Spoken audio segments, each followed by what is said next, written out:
Hello friends. आप लोगों ने बचपन में एक चीज़ ज़रूर नोटिस की होगी कि आप एक पर्टिकुलर जगह से जा रहे हो और जैसे मान लो आप अपने घर से अपने मामा के यहाँ जा रहे हो तो रास्ते में बहुत सारे पेड़ देखे होंगे। ऐसी जगह भी देखी होगी जहाँ पे पानी खड़ा रहता होगा, तालाब देखे होंगे, खेत देखे होंगे। लेकिन आप जब बड़े हो जाते हो तब उसी सेम रास्ते से आप जा रहे हो तो देखते हो कि वहां पे उसी रास्ते में बहुत सारी बिल्डिंग्स आ गई हैं, घर बन गए लोगों के, कंस्ट्रक्शन इतना ज्यादा हो गया, इंडस्ट्रीज बन गई हैं। और क्या है, एक बड़े शहर में उस जगह को तब्दील कर दिया गया है। अब इन बड़े शहरों में या इन शहरों में क्या हो गया है कि टेम्परेचर ज्यादा लगता है। आप जाते हो तो कि अरे दिल्ली में गए, मामा के चाचा के घूमने गए तो बोल रहे हो कि यार ज्यादा गर्मी लग रही है, मेरे गांव में तो मुझे इतनी ज्यादा गर्मी नहीं लगती थी, यहाँ पे ज्यादा टेम्परेचर है। तो ये जो राइज ऑफ टेम्परेचर है, किस में, एक पर्टिकुलर एरिया में इन कंपैरिजन टू जो उसके सराउंडिंग भी एरिया है उससे। मान लो जैसे ये एक एरिया है, यहाँ पे टेम्परेचर ज्यादा है, किससे, इसका जो सराउंडिंग एरिया है इससे।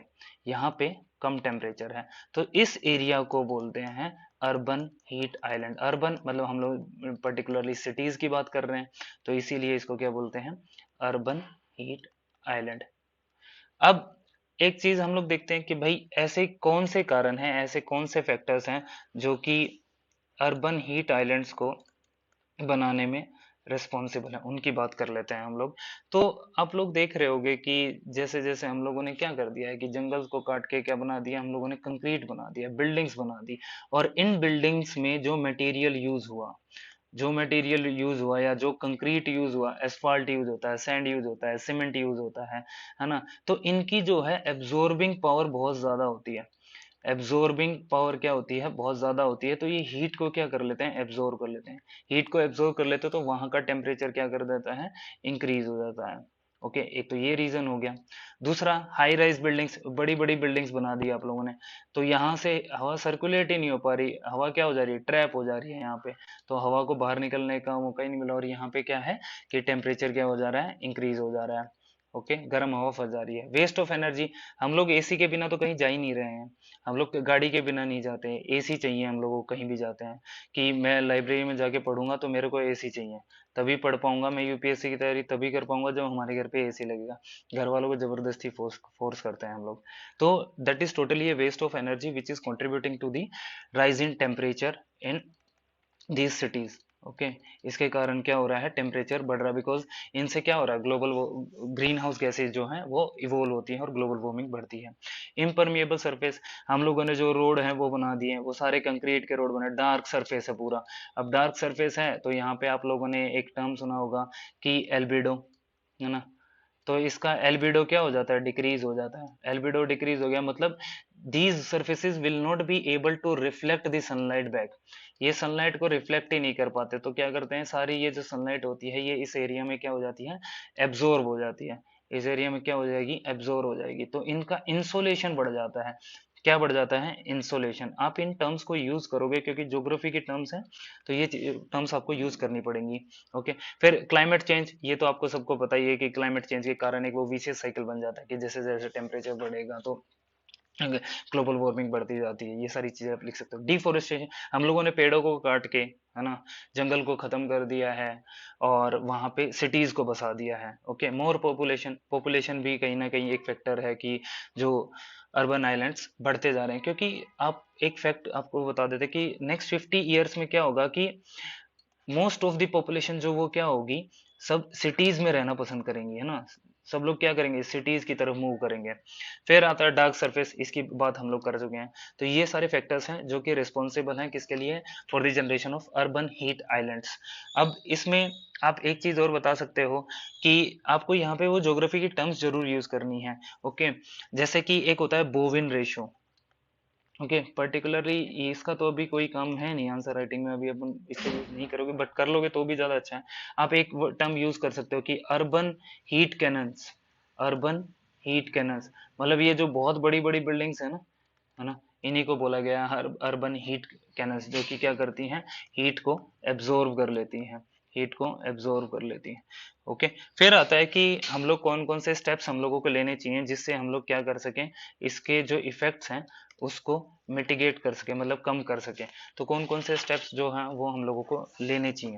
अब ये तो बहुत सिंपल सी बात है कि हम लोगों को बहुत ज्यादा पेड़ लगाने चाहिए, क्वालिटी प्रैक्टिसेस करनी चाहिए, ठीक है, ड्रॉट टॉलरेंट शेड जो ट्रीज है वो लगाने चाहिए, बिल्डिंग ग्रीन रूफ्स बनानी चाहिए, या फिर हम लोग क्या कर सकते हैं, वाइट पेंट कर सकते हैं, जिससे क्या होता है कि एल्बिडो ज्यादा हो जाता है, मतलब रिफ्लेक्ट हो जाती है सारी, रिलीजिंग मॉइस्चर, वाटर प्रेजेंस ज्यादा होनी चाहिए, पानी का छिड़काव कर देना चाहिए, वाटर हार्वेस्टिंग करना चाहिए, ग्रीन इंफ्रास्ट्रक्चर को क्रिएट करना पड़ेगा हम लोगों को। कि ये सारे स्टेप्स हैं जिससे हम लोग क्या कर सकते हैं, इसके इफेक्ट को मिटिगेट कर सकते हैं। एक चीज और मैं अभी आपको इसमें डिस्कस कर लेना चाह रहा हूँ, क्योंकि क्वेश्चन में हो सकता है डायरेक्टली और पूछेगा कि क्या कॉन्सिक्वेंसेज होंगे, है ना, क्या कॉन्सिक्वेंसेज होंगे। तो कॉन्सिक्वेंसेज में सिंपल एक चीज तो आप देखोगे कि जो अर्बन एरिया है उसका टेम्परेचर रूरल एरिया से ज्यादा है ना। मतलब जो अभी बताया था कि आइलैंड कैसे है कि ये एक एरिया है और इसका टेम्परेचर इसके सराउंडिंग के एरिया से ज्यादा है। जैसे दिल्ली है, दिल्ली के पास का जो तुम लोग देखोगे, जो सराउंडिंग में जो हरियाणा के गांव हैं उनका temperature in comparative to Delhi कम होता है। तो अब जैसे ही आप लोगों को ये ज्योग्राफी में पढ़ा होगा, जहां पे टेम्परेचर ज्यादा होगा तो वहां पे लो प्रेशर क्रिएट होगा, लो प्रेशर क्रिएट होगा, और जहां पे टेम्परेचर कम होगा वहां पे हाई प्रेशर होगा।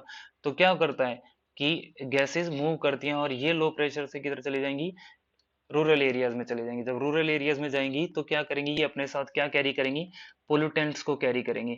जितना इस हवा में जो पोल्यूशन होगा ना, हरियाणा वाले, यूपी वाले, राजस्थान वाले परेशान हो जाते हैं कि भाई दिल्ली से सारा पोल्यूशन आ रहा है ना। दिल्ली में गुड़गांव वाले बोलते हैं कि इधर से इतना पोल्यूशन आ गया, तो ये सारी चीजें हो जाती हैं। तो इसको बोलते हैं सिटी ब्रीज, इसको क्या बोलते हैं, सिटी ब्रीज। ओके, ये टर्म आप यूज करोगे। फिर आता है कि हीट गैप बहुत ज्यादा होता है ना। हीट गैप मतलब टेम्परेचर ग्रेडियंट, टेम्परेचर ग्रेडियंट मतलब एक ए प्लेस है और उसमें बी प्लेस के कंपैरिजन में टेम्परेचर डिफरेंस है इन दोनों के बीच में। ओके, तो उसको बोलेंगे हम लोग हीट गैप। एक फिर होता है कि पोल्यूशन डोम क्रिएट हो जाता है, पोल्यूशन डोम। ओके, पोल्यूशन डोम क्या चीज है, पोल्यूशन डोम है कि भाई जो गैसेज हैं वो सारी क्या हो जा रही हैं, यहाँ पे ट्रैप हो जा रही है, ट्रैप हो तो एक डोम लाइक स्ट्रक्चर बन जाता है, और इस वाले एरिया में क्या हो जाता है, पोल्यूशन मतलब टेम्परेचर बढ़ जाता है। अब जैसे जैसे यहाँ टेम्परेचर बढ़ेगा तो cloud formation by because of convection, आप लोगों ने सुना होगा, है ना, ये तो ज्योग्राफी में ये चीज पढ़ी होगी। तो यहाँ पे हाई कन्वेक्शन रेट होता है, कन्वेक्शन होगा तो क्या होगा कि प्रेसिपिटेशन होने के चांसेस, मतलब रेनफॉल होने के चांसेस ज्यादा बढ़ जाते हैं। रेनफॉल ज्यादा होगा, रेनफॉल ज्यादा होगा तो यहाँ पे क्या है कि थंडर स्टॉर्म्स आने के चांसेस भी होते हैं। ओके, थंडर स्टॉर्म्स देख सकते हो, टर्बुलेंस ज्यादा बढ़ जाएगा।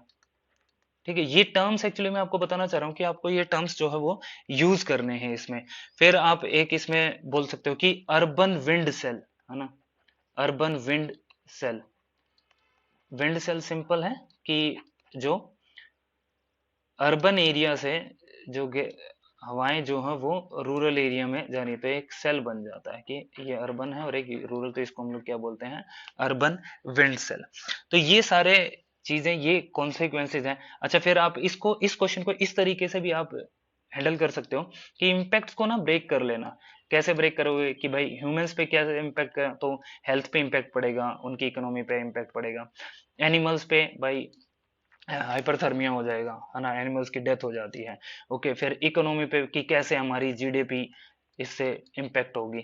फिर आप एक चीज देख सकते हो कि इन्वायरमेंट पे कैसे इम्पैक्ट पड़ेगा, है ना, इन्वायरमेंट वाली चीज लिख सकते हो। तो अपने क्वेश्चन को आप इस तरीके से ब्रेक करना सीखो। ओके, ये इन सारे फैक्टर्स में क्या करना है, क्वेश्चन को ब्रेक करना है। और अभी हम लोगों ने इसमें क्या क्या चीजें पढ़ी, आप कोई भी क्वेश्चन अगर आता है तो उसको कैसे हैंडल करोगे, पहले आप स्ट्रक्चर बताओगे, स्ट्रक्चर में सिंपल क्या करोगे, इंट्रोडक्शन में अर्बन हीट आइलैंड को डिफाइन कर देना, या फिर आपके पास कोई फैक्ट हो पर्टिकुलर सिटी का कि भाई पिछले कुछ सालों में इस सिटी का टेम्परेचर जो है वो है बढ़ गया, तो ये सब चीजें आप बता सकते हो। दूसरी चीज, बॉडी में मान लो, बॉडी में आपसे पूछेगा कि भाई कौन कौन से फैक्टर्स थे, तो सारे फैक्टर्स आप बता दो। ओके, डायग्राम बनाना है, और इन फैक्टर्स में आपको जो ट्राई करना, जो ज्योग्राफी की टर्म्स हैं, टर्मिनोलॉजी है, वो यूज करनी है। ओके, फिर इसके सेकंड पार्ट में इसका क्या आ जाएगा, कॉन्सिक्वेंसेस। कॉन्सिक्वेंसेज क्या होंगे, और थर्ड पार्ट में इसका क्या आ जाएगा कि हम लोग इसको मिटिगेट कैसे करेंगे, स्टेप्स कौन से उठाने पड़ेंगे। ठीक है, तो ये सारी चीजें आप लोग यूज कर सकते हो। Okay, that's all, thank you very much.